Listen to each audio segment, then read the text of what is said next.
Welcome back to No Paul Don't Eat That. Today we're making bacon cured pork ribs. That is pork ribs that we're curing exactly like we would bacon.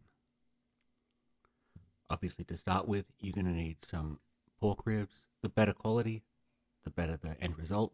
These are some Duroc pork ribs, which are kind of the darling of the barbecue world. We're going to cure these ribs using the equilibrium method, and that's where you weigh the meat and then you use very specific percentages of salt, curing salts and sugar. So you do 2% salt, 0.2% curing salt, and then 1.5% sugar. Fairly easy to calculate, especially if you do it in grams, 500 grams or 1,000 grams, quite easy to calculate. Of course, those are just the curing ingredients themselves. You can add other things. You can see I'm adding some white pepper just for a peppery aftertaste. Once you've mixed your salts and spices together, you then want to rub them over the ribs. You don't have to be too precise about getting complete coverage. That's the beautiful thing about the equilibrium method, is you're going to add exactly the right amount of cure for the weight of the meat. Once you've rubbed it onto the meats, you're going to then put it into a Ziploc bag or a vacuum seal bag and get as much air out as you can and kind of just move it around a little bit, give it a massage and try and make sure the seasoning is reasonably well distributed. But again, it's not crucial to be perfect.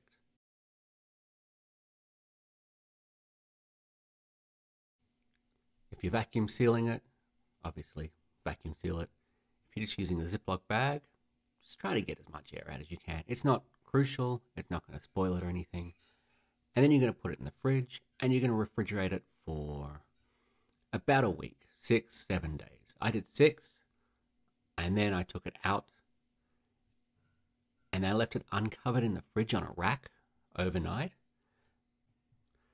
Then to add some extra color, I actually rubbed it down with some hardcore carnivore michelada, which is kind of a spicy, limey kind of seasoning mix. And then of course you want to cook it. You want to get it to about 160 degrees internal temperature. You can cook it in the oven or sous vide, however you like to do it. Obviously my preference is to smoke it. I'm using my big green egg, so I'm starting my fire, and when my fire is about the right temperature, I'm putting in the plate setter and setting up for indirect heat. And then I'm going to smoke it. It took like 2, maybe 3 hours. I think it took 3 hours. And basically I didn't really care at the time. I was watching the internal temp, and when the internal temp hit 160 degrees Fahrenheit, I took it out and left it out on the bench just to rest and to cool down a little bit.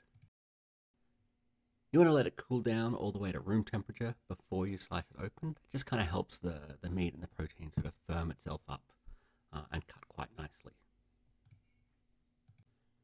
You can see as I slice into it, it's got that beautiful pinkish color of bacon or ham. That's the curing salts doing their job. Now in theory you could do this with just regular salt, but you're not going to get quite the same flavor or color, and also you're not going to get that same protection from botulism. But if you've kept this in the fridge the whole time while it's curing, that's not too much of a concern. Alright, so you've made bacon ribs. Now what do you do with them? Obviously you can just eat them and they're quite delicious, but they are quite bacony and rich and strong. So they're actually really good for using in soups and stews or a gumbo or something like that, where you want to impart some of that bacony flavor, some of that hammy flavor.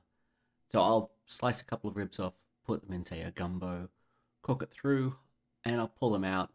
The bones will just fall right off, and then I can kind of just chop the meat and mix them back through the gumbo. And that to me is the perfect way to use these ribs.